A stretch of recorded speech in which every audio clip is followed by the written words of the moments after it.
Hi guys, Ms. McQuaid here. So I thought going over one of the questions on the lab would be helpful. The question at the end of the predicting the products of a double replacement reaction lab where we look at the box B2. So what you have in that box is barium chloride. You put drops of barium chloride in.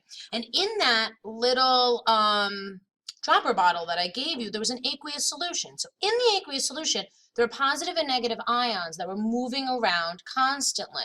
Now, I figured out that barium chloride is going to have one barium ion for every two chloride ions. That allows me to draw this picture where I draw one positive barium ion and two negative chloride ions here to represent that dropper bottle of the aqueous barium chloride. Now you put that first into the well, and then on top of it you added sodium carbonate.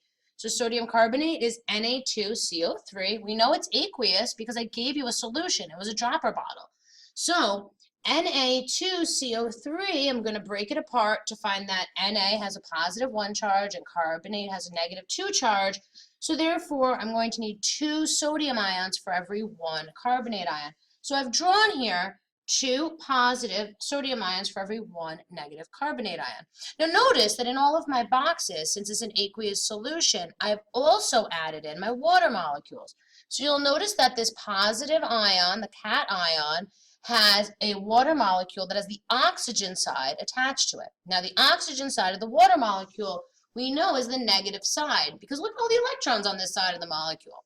That tells us that water being polar, that the oxygen side is going to be negative while the hydrogen side is more positive. So the hydrogen side is going to attach to the negative anions here. So all of these are oriented where I just represented one positive barium ion with the negative oxygen sides attached. That's our ion dipole force holding them together. And then here, my negative ion, I have the positive hydrogen side attached to those negative ions. Now, when you mix them together, you saw that a white solid was formed. One of the ions from the first substance and one of the ions from the second substance, one of the ions from the first solution and one of the ions from the second solution met each other. And they were so attracted that not even water could pull them apart. So I've represented that here by showing the precipitate, one positive ion and one negative ion. Now, how did I know it was just one positive ion and one negative ion? Well, barium has a charge of +2 and chlorine has a charge of -1. Sodium has a charge of +1 and carbonate has a charge of -2. Now, in the double replacement reaction, the partners swap, but the charges don't change. So now barium, instead of being bonded to chlorine, is going to be bonded to carbonate. Barium has a +2 charge and carbonate has a -2 charge.